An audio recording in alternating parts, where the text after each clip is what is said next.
For centuries, great systems have not collapsed because they were defeated in open battle. They collapsed because the mechanism that once made them powerful slowly turned against them. The currency that enabled expansion became a burden. The trade networks that delivered abundance hollowed out domestic strength. The military that protected stability began defending the illusion of it, and long before flags fell or statues were pulled down, something far more important broke quietly in the background: confidence in the system's ability to sustain itself. This pattern is old. It predates modern states, central banks, and global markets. It appears in empires built on silver, on grain, on land, and later on oil. At first, the system expands outward, extracting value efficiently and recycling it back into the core. Productivity rises, trade deepens, living standards improve, power feels permanent, but permanence breeds distortion. Consumption grows faster than production, debt replaces discipline, monetary shortcuts replace hard constraints, and eventually the system begins feeding on its own future to maintain its present. At that stage, leaders rarely speak of decline. They speak of stability. Institutions grow larger, not stronger. Intervention replaces innovation. Every imbalance is treated as temporary. Every warning is framed as alarmism. The system does not look fragile. It looks sophisticated. It looks managed. It looks too interconnected to fail. History shows that this is the most dangerous moment. As internal strength erodes, external pressure becomes more important. Trade routes must be secured. Resource flows must be protected. Currency dominance must be defended, not through productivity, but through leverage. Economic tools slowly merge with military ones. Financial architecture becomes inseparable from geopolitical force, and actions that once would have seemed unthinkable are reframed as necessary, stabilizing, or defensive. The public experiences none of this as collapse. Daily life continues, markets fluctuate, news cycles move on. The language remains calm. But underneath, the system's operating logic has shifted. It no longer exists to create surplus. It exists to prevent loss of confidence. And that is a fundamentally different mission. Every empire that reached this stage believed it could manage the transition, that it could rebalance without surrendering privilege, that it could enforce trust once organic trust was gone. They believed their tools were more advanced, their institutions more resilient, their circumstances more complex than anything that came before. They were wrong. The final phase never begins with chaos. It begins with preservation, with interventions designed to buy time, with decisive actions taken not to expand the future, but to prevent the present from unraveling. And once a system crosses that threshold, it does not announce it. It simply proceeds, step by step, toward an outcome that history has already written. Systemic collapse, when it arrives, almost never looks like collapse. It looks like management. It looks like policy. It looks like continuity. The mistake is assuming collapse is an event, when in reality, it is a process. One that unfolds in stages so gradual they are often mistaken for normal evolution. The first stage is expansion driven by a genuine advantage. A system discovers a way to produce more than it consumes. That surplus funds infrastructure, defense, and social stability. Trade widens, currency strengthens, power concentrates not through force alone, but through reliability. Others want access to the system because it works. The second stage is financialization. As the system matures, returns from real productivity begin to slow. Growth continues, but increasingly through leverage rather than output. Credit expands faster than production. Money becomes easier to create than value. This feels like sophistication, not decay. Wealth grows, but its connection to tangible productivity weakens. The third stage is dependency. Consumption becomes politically and socially entrenched. Living standards are no longer supported by what the system produces, but by what it can borrow, import, or extract. Trade deficits stop being viewed as warning signs and start being reframed as proof of dominance. The system consumes more than it creates, confident that its position allows this imbalance to persist.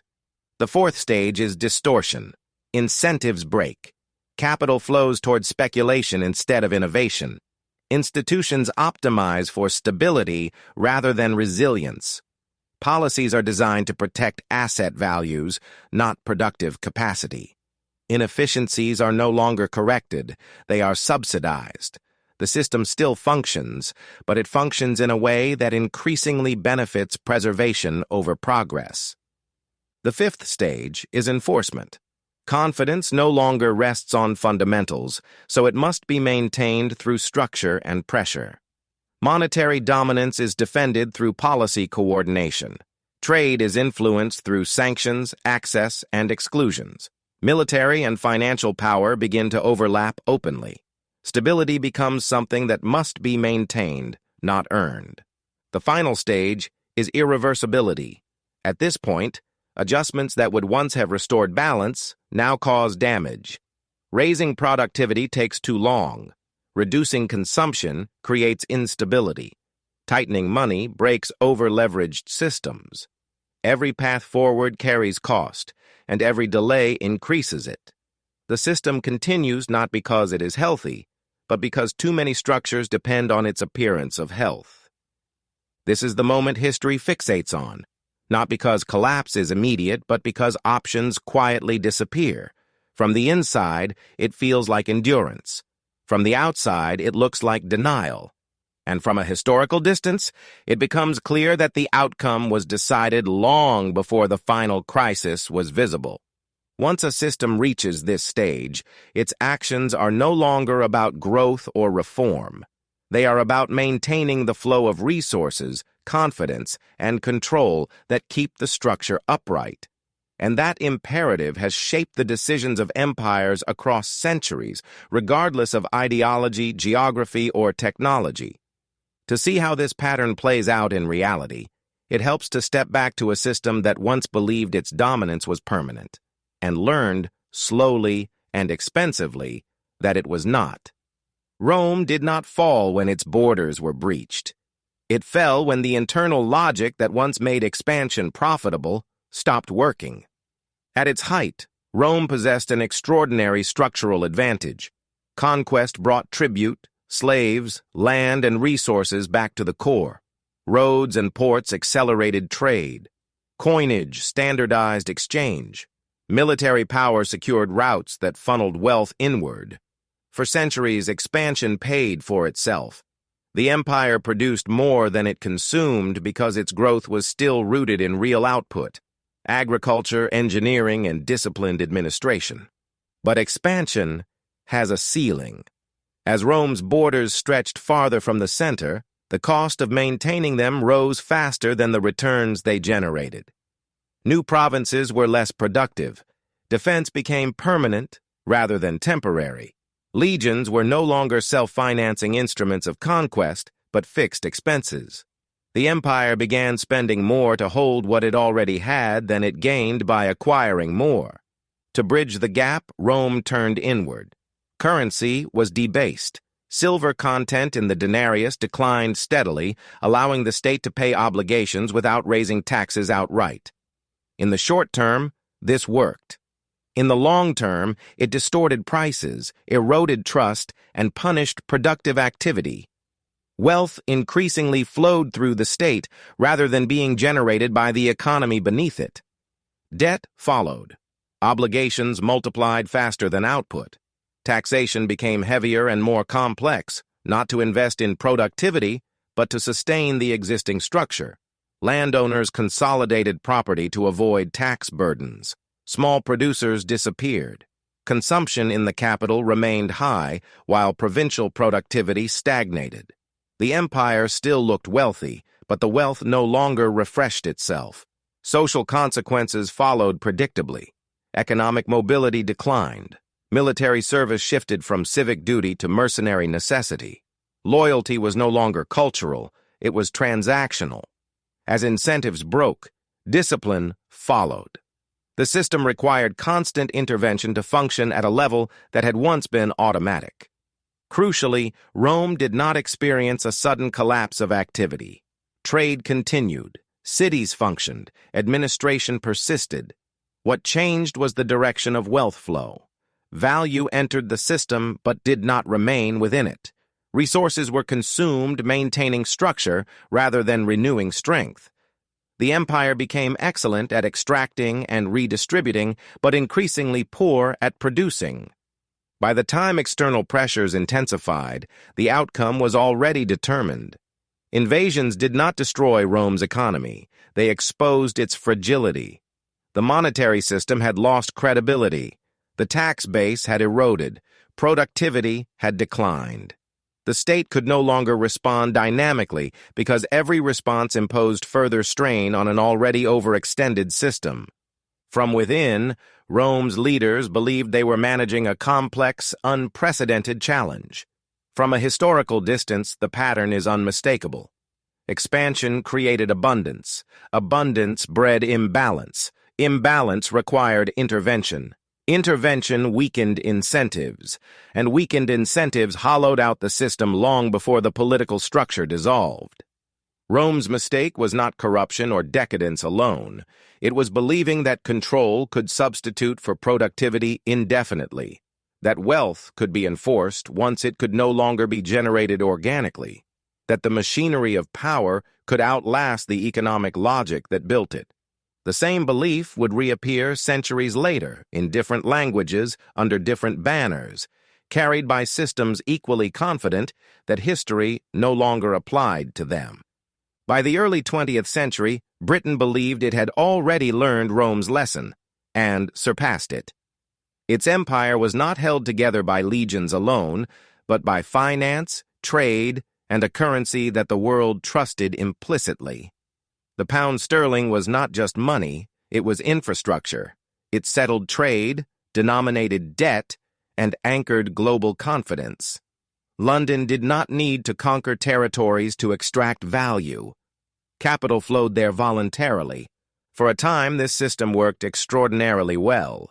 Britain imported raw materials, exported finished goods, and sat at the center of global finance.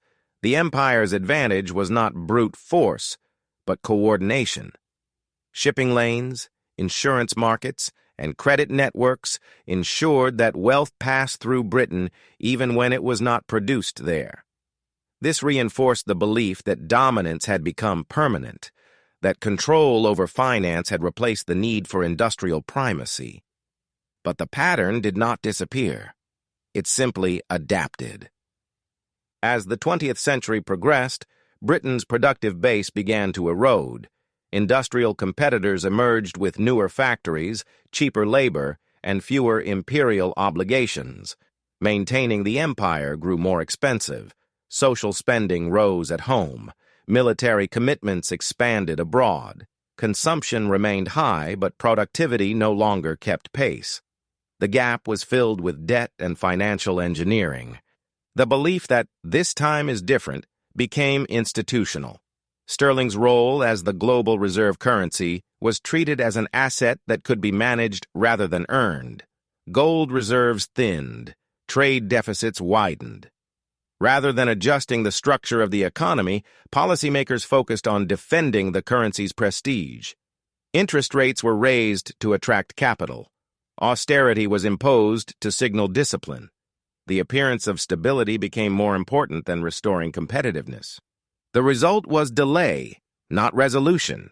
Each intervention bought time while increasing fragility. Industry continued to decline. Labor unrest grew. Capital flowed through Britain, but less of it stayed. The system depended increasingly on confidence in sterling rather than the fundamentals beneath it. When that confidence faltered, during war, during crises, during moments of global stress, the response was always the same: defend the currency at all costs. Eventually, the costs became unsustainable. Britain could no longer maintain both its global financial role and its domestic economic stability. Devaluations followed. The empire receded. Sterling lost its central position.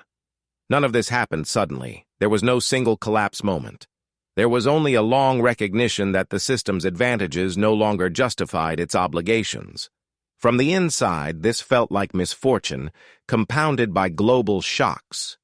From the outside, the pattern was familiar. A dominant system mistook financial centrality for productive strength. It believed trust could be preserved indefinitely through policy, even as the real economy weakened. It delayed adjustment until adjustment was no longer optional. The lesson was not that Britain failed because it lacked intelligence or foresight. It failed because incentives favored preservation over reform, because admitting structural decline carried immediate political cost, while postponing it felt manageable, and because every system built on confidence eventually faces a moment when confidence demands proof. That moment did not arrive with spectacle. It arrived quietly, as global capital found better uses elsewhere. And when it did, the architecture of dominance that once felt unassailable revealed itself to be conditional, dependent not on history, but on ongoing economic reality. That same conditionality now defines the modern global system, even if it rarely speaks its name. The modern global system rests on a similar foundation, though its architecture is more complex and its scale unprecedented. At its core is a monetary arrangement that transformed energy into confidence and confidence into power. The U.S. dollar did not become dominant solely because of American productivity or military reach, but because it embedded itself into the world's most essential commodity. Oil was priced in dollars. Energy trade required dollar settlement. Reserves accumulated naturally. Demand for the currency became structural. This arrangement delivered extraordinary advantages. The United States could run persistent trade deficits without facing immediate constraint. Consumption could outpace production. Debt could expand without triggering the kinds of balance of payments crises that historically disciplined states. Capital flowed inward, not because of yields alone, but because participation in the system required it. This was not exploitation in the simple sense. It was design. But the pattern still applies. Over time, financialization accelerated. Returns increasingly came from asset appreciation rather than productive expansion. Manufacturing declined relative to consumption. Debt replaced income growth as the stabilizer of living standards. The dollar's role allowed these imbalances to persist far longer than they otherwise could have, reinforcing the belief that adjustment was unnecessary. At the same time, enforcement quietly expanded. Access to the dollar system became conditional. Financial plumbing, payment networks, clearing systems, reserve access evolved into tools of policy. Sanctions replaced tariffs. Exclusion replaced negotiation. These measures were framed as exceptional, but their frequency increased. What had once been neutral infrastructure began carrying political weight. This shift mattered. The dollar system worked because it was trusted as reliable, liquid, and broadly apolitical. As incentives changed, so did perceptions. Countries began seeking alternatives not out of ideology, but risk management. Bilateral trade agreements bypassed dollar settlement. Energy contracts experimented with other currencies. Reserves diversified slowly, then deliberately. None of this signaled immediate collapse. The system remains vast, liquid, and deeply embedded. But like Rome and Britain before it, the underlying logic has begun to change. The dollar no longer simply facilitates global trade. It polices it. And policing is more expensive than coordination. Crucially, the pressure point is not abstract finance. It is energy. Control over oil flows underwrites currency demand. If that control weakens, confidence adjusts. If it fragments, the system must compensate elsewhere, through debt, through force, or through intervention. This is where geopolitics re-enters the story, not as ideology, but as necessity. When incentives break, systems act to restore them, not to reform, but to preserve. And in late-stage systems, preservation often looks like escalation. justified, strategic, and framed as unavoidable. The stability of the present depends less on growth than on maintaining the structures that keep confidence intact. And history suggests that when those structures come under strain, responses grow sharper, not subtler. What follows is the phase where systems feel most stable, precisely because so much effort is being spent to keep them that way. Late-stage systems are defined not by chaos, but by calm. Volatility exists, but it is managed. Risks are visible, but normalized.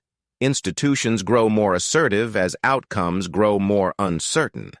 This is the acceleration phase, the moment when the system appears most confident precisely because it can no longer tolerate doubt. By this stage, warnings are no longer evaluated on their merits. They are judged by their potential to destabilize confidence.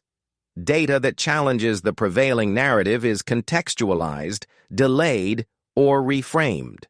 Not because of conspiracy, but because the system's incentives demand it. Stability has become the primary good.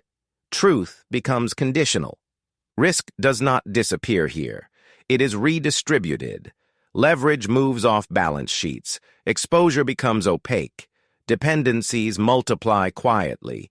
Each intervention solves a short-term problem while increasing long-term fragility.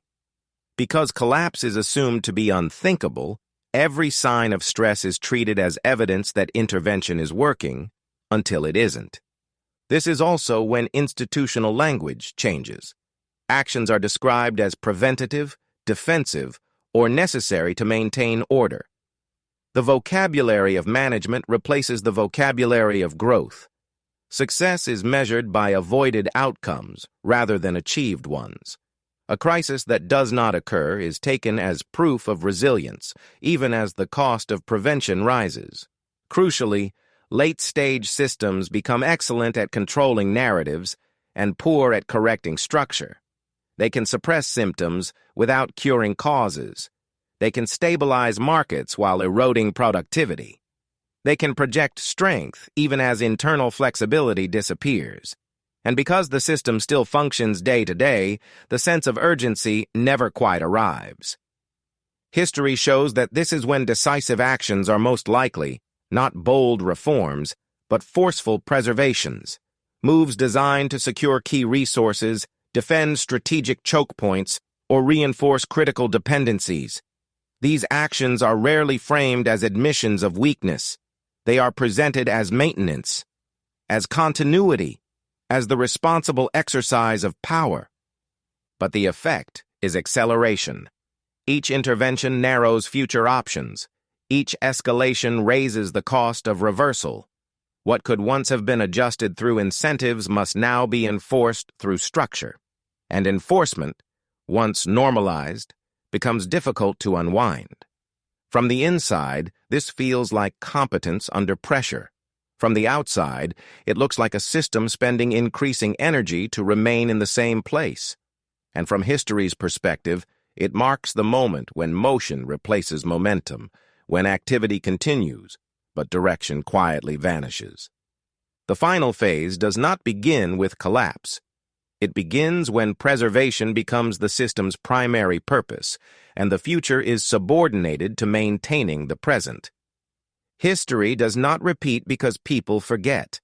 It repeats because incentives endure. Systems are built by humans responding rationally to the conditions in front of them, and they decline for the same reason. When structures reward consumption over production, preservation over reform, and confidence over reality, outcomes follow regardless of intention. Every dominant system believes it is managing complexity rather than reenacting a cycle. The language changes, the tools evolve, the scale increases. But the underlying logic remains stubbornly consistent. Expansion creates surplus. Surplus distorts incentives. Distortion requires intervention. Intervention replaces trust with enforcement. And enforcement, over time, erodes the very confidence it seeks to protect. This is not a moral story. It is not about villains or failures of character. Rome did not collapse because its leaders were uniquely corrupt. Britain did not lose monetary dominance because it lacked intelligence. Modern systems do not face strain because of malice or incompetence. They face it because success alters behavior, and altered behavior reshapes incentives in ways that are difficult to reverse. The most revealing moments in history are not the obvious crises, but the quiet decisions made before them.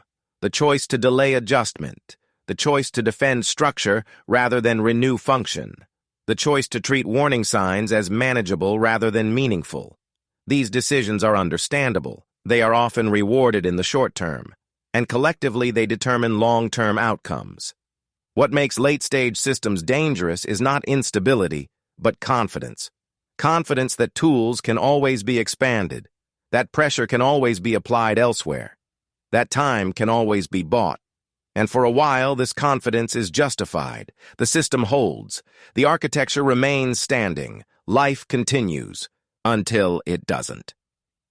When the shift finally becomes visible, it feels sudden only because the process has been unfolding quietly for years. By then, the options that once existed have narrowed. Choices become constrained. Actions feel forced. And what appears to be a dramatic turning point is often just the recognition of a reality that has been forming all along.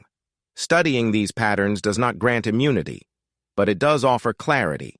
It reminds us that history is shaped less by moments of drama than by long stretches of incentive-driven behavior, and that the future is rarely decided in a single act, but in the accumulation of decisions made when the system still appears stable.